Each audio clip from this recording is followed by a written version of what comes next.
Hi, you're listening to the Childfree Wealth Podcast. We're your hosts, Bree and Dr. J, certified financial planner. Here we discuss life and finances as it relates to being child-free. This podcast is for educational and entertainment purposes only. Please consult your advisor before implementing any ideas heard on this podcast. So I am back with Katy from the Childless Collective. And the reason why I asked Katy to join me is, for those that have been following, Katy's worked with me on a lot of topics. And one of the things I had her give me some feedback on was a new book I'm working on. And the details of that book coming later, but I'm working through a concept and I wanted her help. And then I asked her for feedback and I said, you know what? No, don't give me the feedback and offline. Let's do it in a podcast. Let's have some fun and work this through. So for those that wondering if I take chances, this is a chance. I have no clue what she's going to say, so this should be fun. I have no clue what you're going to ask, so. All right, here's where I'm going. The way I look at it from a financial standpoint is the first thing you should do is plan for what life you want to live, then figure out your finances, then figure out your taxes. And that's a little backwards because people go, well, can I retire? And I'm like, well, do you want to? Well, how much money do I need to retire? I'm like, well, do you want to? We get stuck in this circle. And part of it is because of this standard life plan or life script. You'll see me use those terms interchangeably.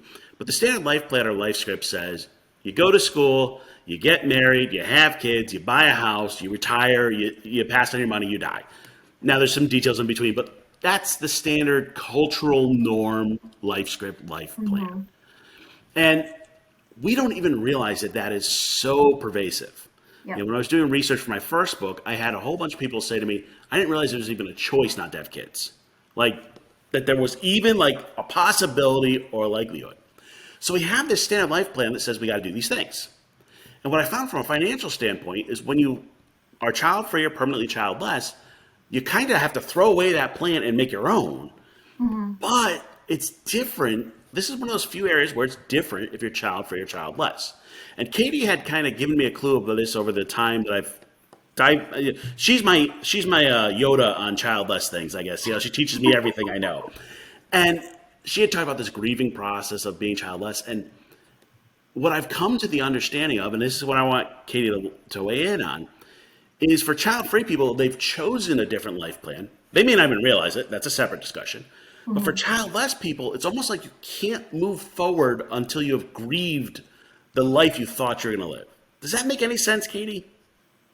Yep. I think it's grieving, and I also think it's just envisioning something new for yourself. So I can give you an example from my own experience. So I think I had the standard life script plus additional cultural norms that came from me growing up Mormon.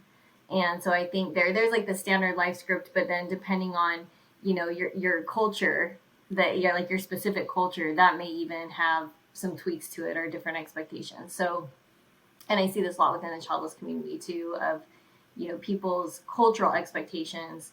There may also be like extra nuances or like, differences with that. For my life, I grew up Mormon. My dad wasn't Mormon. My mom was, but she was kind of unconventional, let's say. So I had examples of people not following this script within like the Mormon life script. But for me, what I heard growing up was when you get past high school, men go on Mormon missions for 2 years. Women try to get married basically as soon as possible. Once men get back from their missions at 21, then the next thing they're told to do is like get married as quick as you can. So you get married super young. You, for men, it's build your career, have kids while you're doing that. For women, a lot of the time it's be a stay-at-home mom or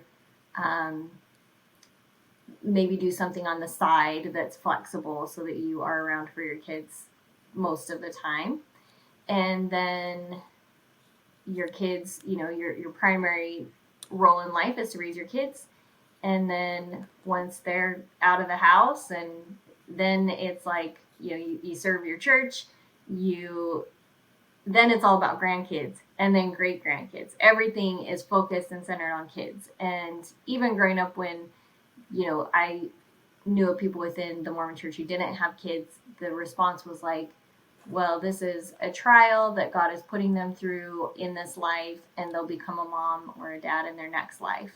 And so even the afterlife is focused on kids, because Mormons believe that like you can become your own god of a planet and you populate that planet with your kids. So there is no path. There is no life path of any sort for someone without kids in the Mormon church. And so for me growing up, my plan was to be a stay-at-home mom. So when I graduated high school, I didn't even think about going to college because I was like, I did go to cosmetology school, but in my head, I was like, I'm going to have kids and I want to be a stay-at-home mom, and that is my life plan. And that was the life plan that was given to me. I never even questioned it. And then when I got married, I wasn't always on the same page with my husband about like, well, do we want kids, not want kids? When would we want them? When don't we want them? So we had about 8 years where we didn't try at all. Then we started trying, and I did do college in between that. But even with college, it was like, well, I'm just doing this because I'm bored right now. I'm doing this until I can have kids and get back on track. And so then when I went through infertility and found out I couldn't have kids, it was an identity shift for me. It wasn't just about having kids or not. It impacted so many aspects of my life and what I had envisioned for my future, plans that I had made. It's like I've been holding space in my life for this future plan, even to the extent of like I stayed at a job because it had maternity benefits. So anytime I wanted to look for a new job, it was like, well, I can't leave because I'll get like 6 months off paid if I stay at this job. And so I was like holding on to that job for the maternity benefits that I obviously never used. But it's a weird thing to describe because it's around disenfranchised grief and ambiguous loss, where it's not like I had a kid and I lost that kid. I never had it, so why is it a big deal? Well, it's a big deal because I have spent my whole life in my mind thinking about my future and envisioning what that would be and holding space for this in my future and in my life, and had already kind of worked core parts of my identity around this future identity that I was planning to hold. Then you find out you're not having kids, and it's like, oh my gosh, something like everything just blew up, and you kind of have to start from scratch. Well, and I think I pick up people because they come to me for life and financial planning, and they come with a lot of that baggage. I mean, let's be real on it. That's the cultural baggage. And one of the questions I usually ask is, whose voice is in your head? And people don't always have a realization of who's been pushing that in. It's rarely them. Mm-hmm. It's and what happens then is I go, hey, if you still, have that hope that you might have a kid, or you're still not sure if you're going to be child free, come back to me when you are, when you have decided and you have grieved and you have worked through the process, because I'm going to have you envision a completely different life. But if you're still holding on to kind of where you've been and what you expected, I think it's nearly impossible for you to be happy, because you're stuck between like two life plans, your life plan and this one or life script that you are like forced into it. And, my wife and I, whether it's by choice or not, whatever, we don't have kids, and people go, well, you could always adopt, you could always do it. You could, like, there's this list of all these other options. They all involve having kids. Yep. One of my favorite examples, I had a staff member stop me in the hall and say, you and your wife are both really smart people. You need to have kids. I'm like, who do you think you are telling me this? But that's just kind of like, smart people need to have kids. And I'm Everyone like, needs to have kids, yeah.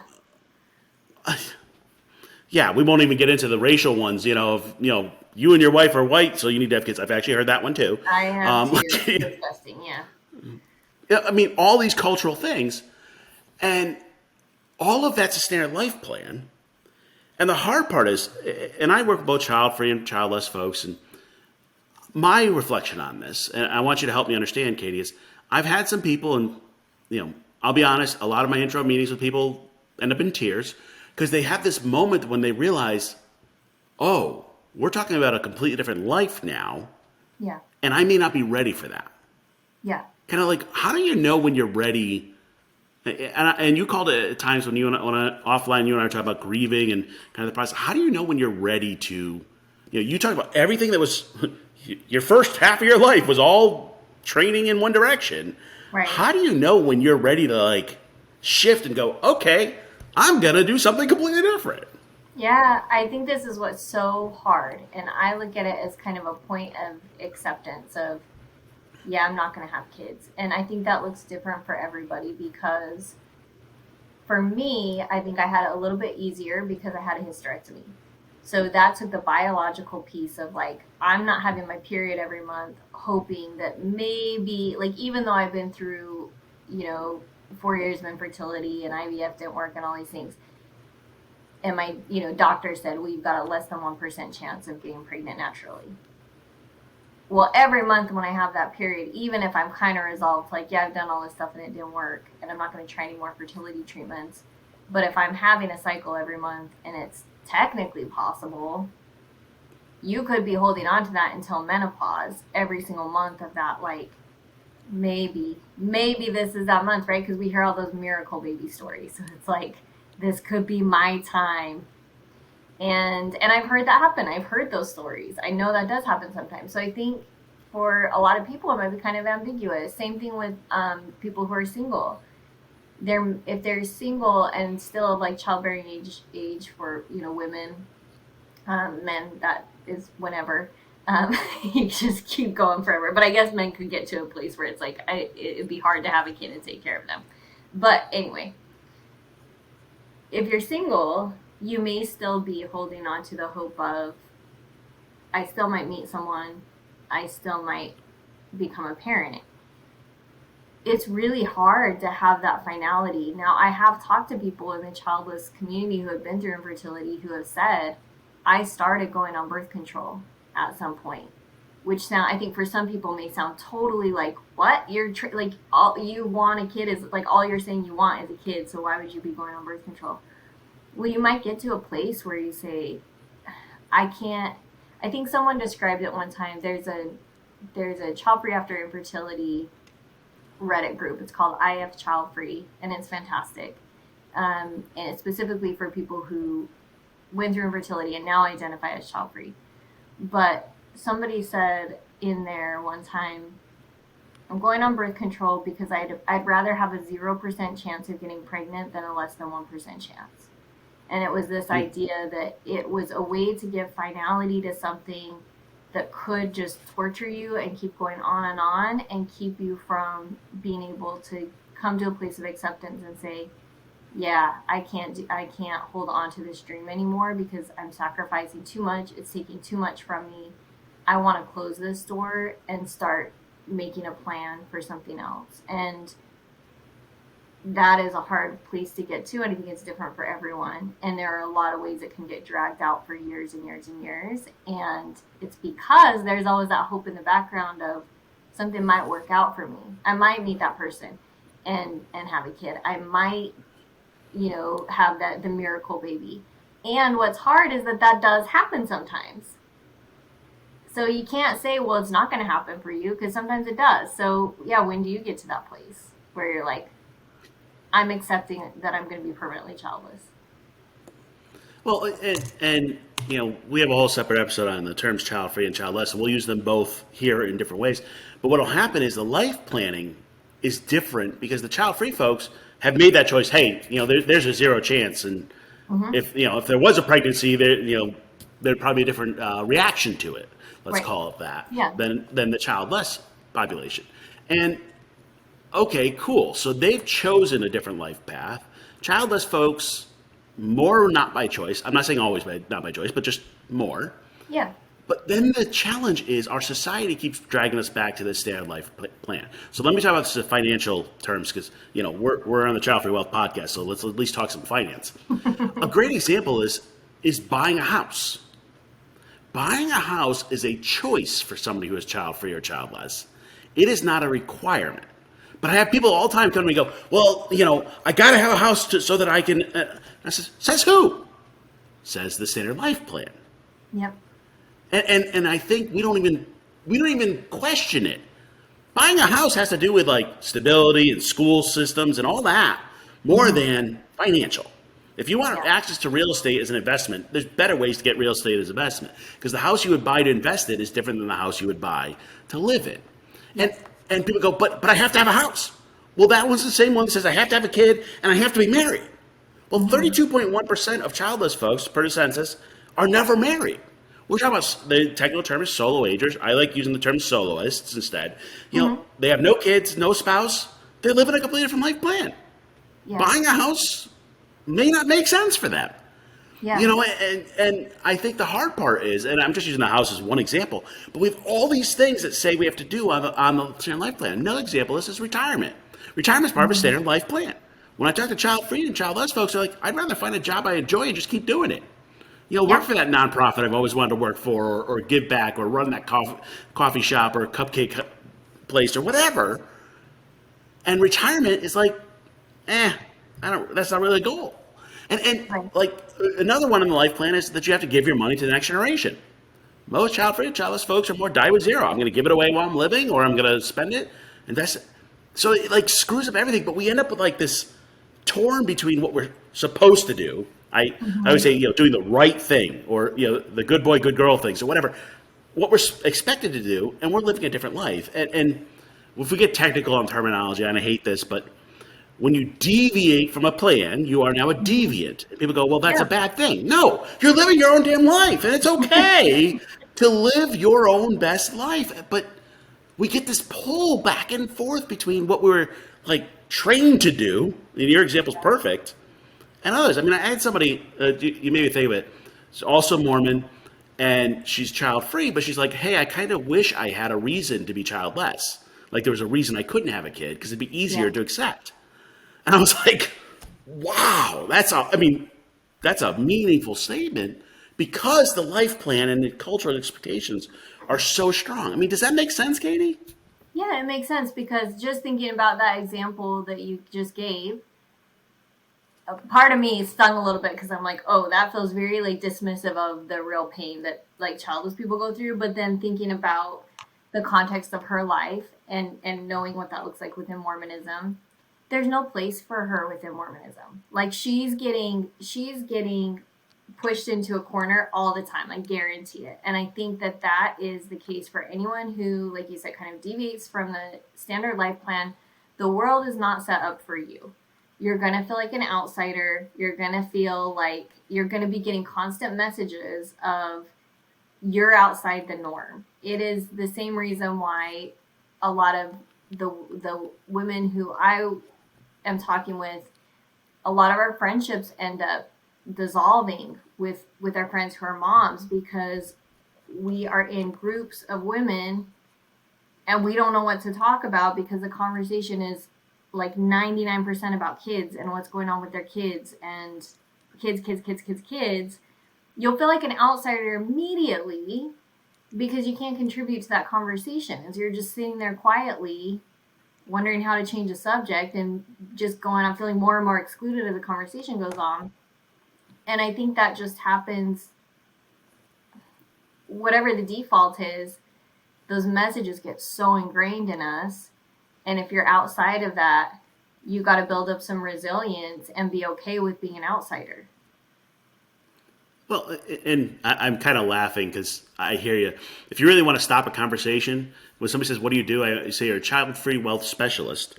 And they go, you're talking about child-free and finances? Yeah, I'm going to walk to the other side of the room because I'm not getting into either of those conversations. Like, well, similarly, I mean, that's just like, when people ask me what I do and I say, oh, I build support and community for people who wanted kids and couldn't have them, I don't get any follow-up questions. It is a conversation ender. I have had people literally turn to the person next to us and start a different conversation. I'm like, that's cool. I went to a convention a couple weeks ago, and I'll be free. I hadn't been out much since the COVID time. I hadn't traveled. It was my first convention in person, and you doing all the networking in the intro, and these are all financial people. And I'm like, yeah, I work with child-free folks, and you could see their faces go, I'm like, yeah, it's 25% of the U.S. And they're like, no. What? Well, I got to talk about my kid's soccer game. And I'm like, Okay. At least you would hope the financial people realize, hey, these are people you can make money off of. But no, like they're not even willing to have the conversation for that. No, I don't. So, all right, let me kind of think this through. So, Katy, you've been, for lack of a better way to say, out in the as childless, and you're out in the community. You're publicly saying you are. For how long? Oh, let's see. I think I started my blog. Okay. I bought my blog name and like did stuff like 5 years ago when I was recovering from hysterectomy in 2017. I think it took me about a year to get things going. And so I think I started my Instagram account maybe in 4 years ago, let's say, about. Okay. So for 4 years, you have publicly said, hey, I'm not following the standard life plan. Let's just go with that. Do you still feel the pull back to it? Maybe on the retirement, the house, any of those sides?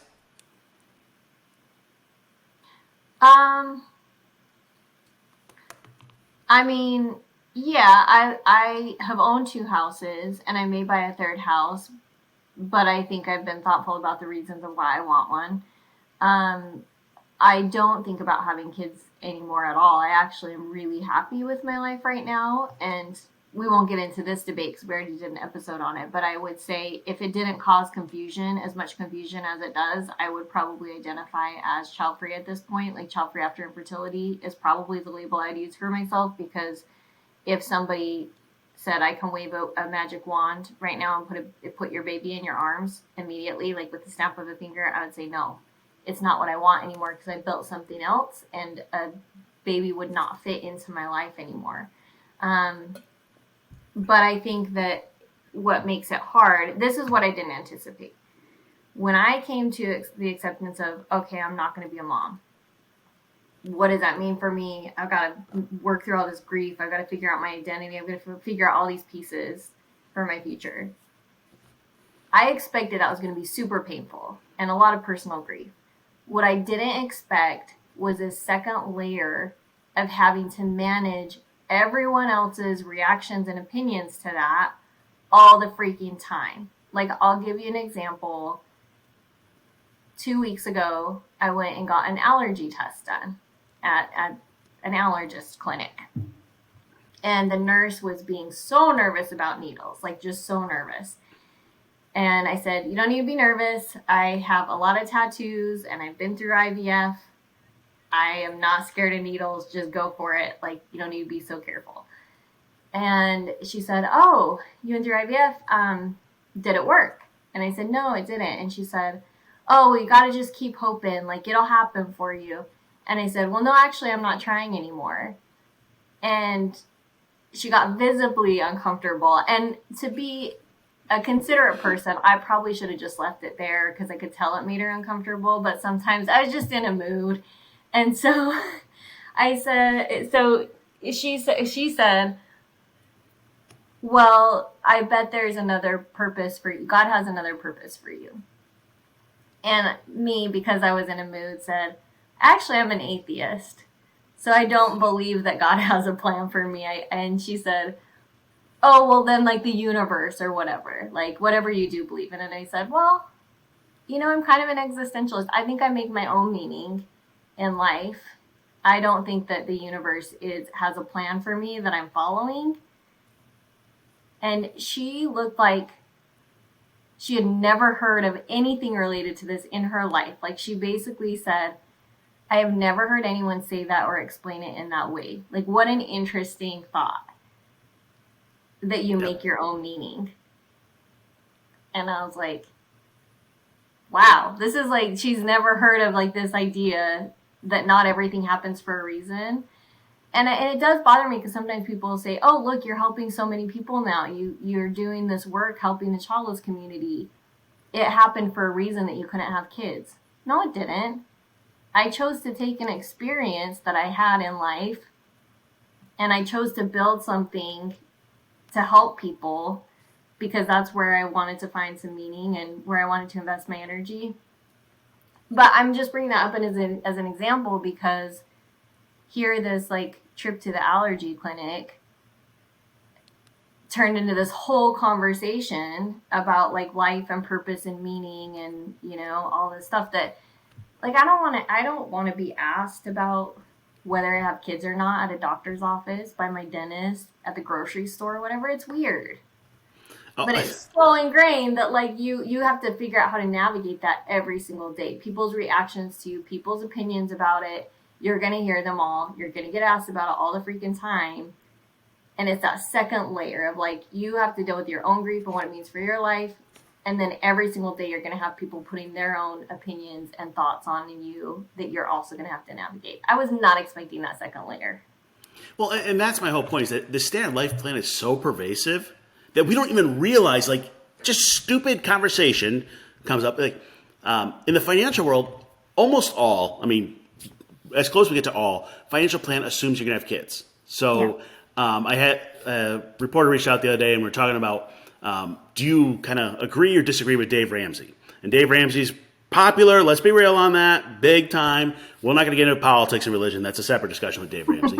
But I said to him, I said, look, getting out of debt, I'm good with that. Like his first 3 baby steps, get out of debt, you should get out of debt. That's good for pretty much everybody. That's chicken soup for the soul.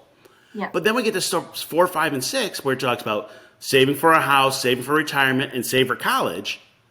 Well, those are all options. Yeah. And they don't fit everybody. Mm-hmm. And they don't fit the 25% of the U.S. that are child-free or permanently childless.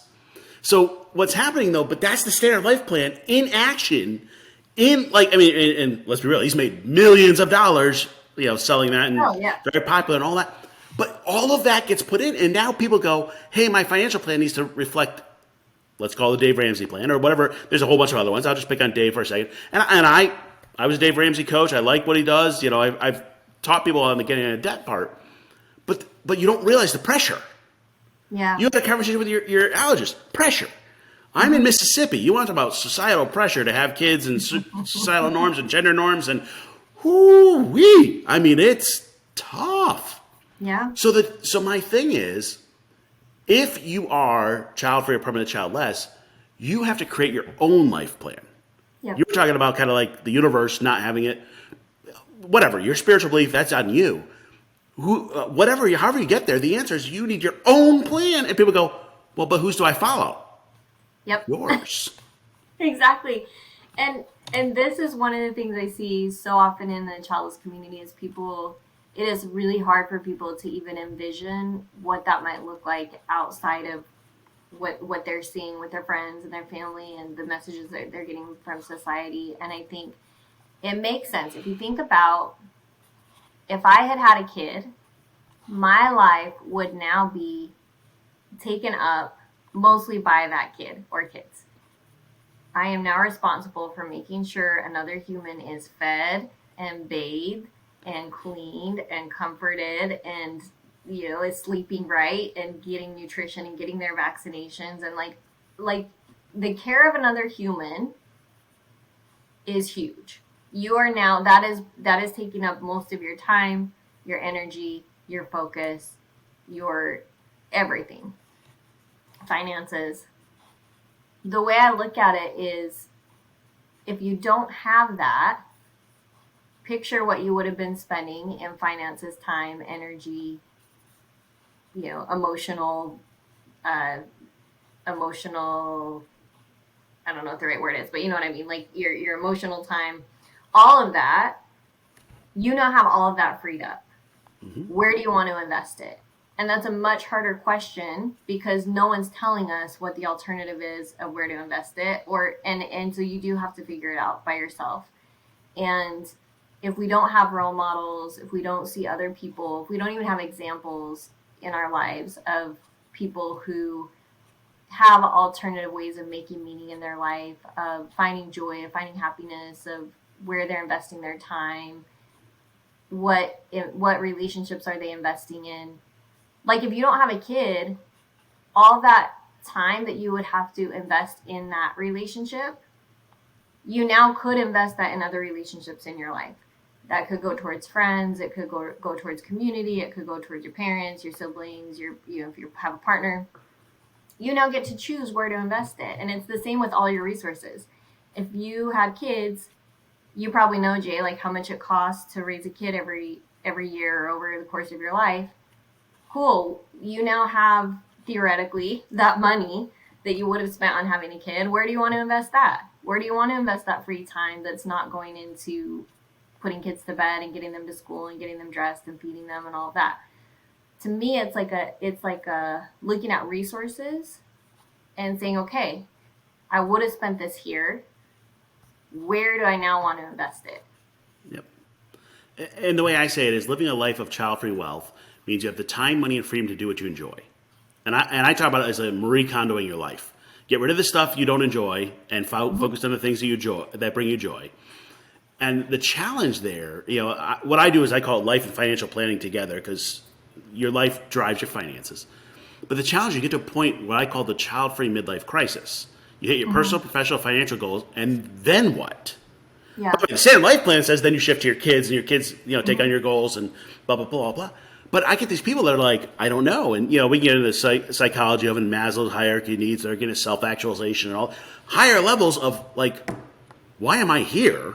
Which is a good question. And what do I want my next 40 years to look like? Which is a good question. And my favorite question is, what do you want to do when you grow up? Which has nothing to do with age. It's just kind of like, what do you want your life to look like? And people are like, I don't know. I went to school to be a nurse, but I don't want to be a nurse. I'm like, cool. So then go do something else. And they're like, I can't. I'm like, yes, you can. Like, seriously, and I have these conversations with people like, I wish I could do X. And I'm like, cool, let's do it. And they're like, no. I didn't say I wanted to do it. I just wish I could. And I'm like, stop. Go live the life you want. Just because, this part of the standard life plan. At 18, someone said you should go to school for this, and that's the job you're in, doesn't mean that's a job you should do for the rest of your life. 100%, You live your life plan, not others. And we'll have to do a whole separate topic out of people like, well, at 40 you need to do this, and by 50 you need to do this, and you have this amount of money. That's all the standard life plan. Yeah. When you throw that out, your goals are now whatever you want them to be. If your goal, I had somebody, I love this example. They are going to go to a Michelin-starred restaurant, a different one each year. And now these are all across the world. And I'm like, that's an awesome goal. Yeah, that's great. I mean, I don't like the fancy food, but, that's for them. And that's an awesome goal. But society goes, well, but what are you giving back? And, are you being productive? Who cares? Go fly to that Michelin-starred restaurant and enjoy your life.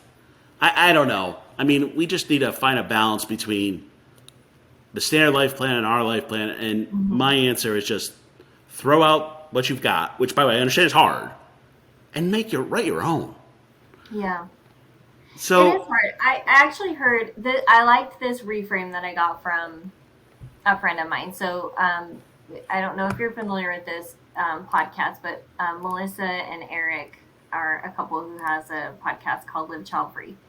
And they are a couple who went through infertility, didn't have kids. They now identify as child-free. But one time, I'm pretty sure it was Melissa that said, it's almost like when parents go through a crisis when they become empty nesters, because all of a sudden they're like, oh my gosh, I have like all this extra time, and like I was again like investing in this in my kids. What am I supposed to do? And there's kind of this crisis moment of like, I don't know what I want to do outside of kids. Like, what am I going to do with the rest of my life? And it's obviously different because then, I would say then the question is like grandkids, and you just do hobbies and you spend time caring for grandkids and talking about your grandkids and all that. But, she said, sometimes I think that those of us who don't have kids hit that point a lot earlier.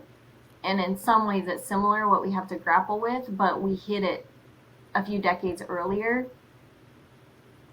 That's which fair. is kind of a good thing, because then you got more time to readjust. So I think a lot of it is around identity and who we are in the world. And it is hard if you don't have examples of that in your life, of people without kids, and how are they making, meaning in their lives? Where are they finding joy? Where do you find your own joy? How do you let yourself experience that without feeling guilty? I'll give you an example. I had an event, a conversation with a friend a few weeks ago that I did as a webinar, and I was talking about how I just bought a bike, and I haven't ridden a bike since I was a little kid, and it's bringing me so much joy. And someone in the chat said, I really want a bike, but I can't ride one, and I wanted to get a trike because they make like the adult trikes that have the back wheels. And she said, like, my family kind of made fun of me for it. And I thought, oh, that's such a good example of like the things that the ways we deny ourselves joy and pleasure because of society telling us, nope, a bike with 2 wheels is great. A bike with 4 wheels is goofy and embarrassing. Don't get that one. And then that shame comes in and it's like, oh, I'm not going to do that. And I think that's part of it, right? Is that shame of not following the life script. It's not just that you have to come up with something else. You're going to get like shamed and judged and have all these opinions coming at you in any ways that you deviate from that normal plan. Absolutely. And shameless plug. So that's actually why I wrote my first book, Portrait of Childfree Wealth. There's 26 stories in there of what it's like. Just for people to go, hey, there are people living like us and it's okay. Yeah. And like people like, huh? You know, we just need some examples. Katy, I know you help childless women and non-binary people kind of work through some of this. How can they find you? So childlesscollective.com is my website. I am on Instagram at Childless Collective, and I've got the online community, but I also do an annual summit. This year I'm actually going to be doing an online one in the fall and then an in-person one in the spring. So those are other ways that can connect, people can connect, and those are open to everyone regardless of gender. So great. Well, now we're going to have to see these great events. I actually met Katy at last year's event, and it was awesome. I mean, the questions of the community were great. So thanks a lot, Katy. Thank you, Jay. That's all for this week's episode of Childfree Wealth Podcast. Be sure to follow Childfree Wealth on social media, email us at podcast@childfreewealth.com, or visit our website, www.childfreewealth.com.